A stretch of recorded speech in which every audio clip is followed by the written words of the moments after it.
അപ്പോൾ ഇന്ന് ഞാനിവിടെ തയ്യാറാക്കി എടുക്കാൻ വേണ്ടി പോകുന്നത് മറ്റൊരു അറേബ്യക് ഡിപ്പാണ്. മുമ്പ് ഞാനൊരു ഹുമ്മൂസിൻ്റെ റെസിപ്പി ഇട്ടിട്ടുണ്ടായിരുന്നു.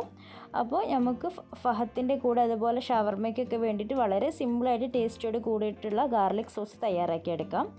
അതിനുവേണ്ടി ഞാനിവിടെ ഒരു മിക്സിയിലെ ജാറിലോട്ട് ഒരു 2 അല്ലി വെളുത്തുള്ളി ചേർത്ത് കൊടുക്കുന്നുണ്ട്. ഒരുപാട് വെളുത്തുള്ളി വേണ്ട കേട്ടോ, കുറച്ച് മതി. ഇനി ഇതിലോട്ട് ഒരു ടീസ്പൂണോളം വിനെഗർ ഒഴിച്ച് കൊടുക്കാം. ഇതിലോട്ട് 2 കോഴിമുട്ട പൊട്ടിച്ച് വയ്ക്കാം.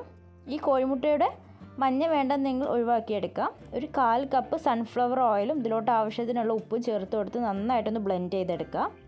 അപ്പോൾ ഞാനിവിടെ ബ്ലെൻഡ് ചെയ്തെടുത്തപ്പോൾ എനിക്ക് കുറച്ചും കൂടെ ഒരു കട്ടിക്കുറവ് തോന്നിയപ്പോൾ ഞാനൊരു 2 ടേബിൾ സ്പൂൺ ഓയിലും കൂടെ ഒഴിച്ച് കൊടുക്കുന്നുണ്ട്. ഒന്നും കൂടെ നന്നായിട്ടൊന്ന് ബ്ലെൻഡ് ചെയ്തെടുക്കാം.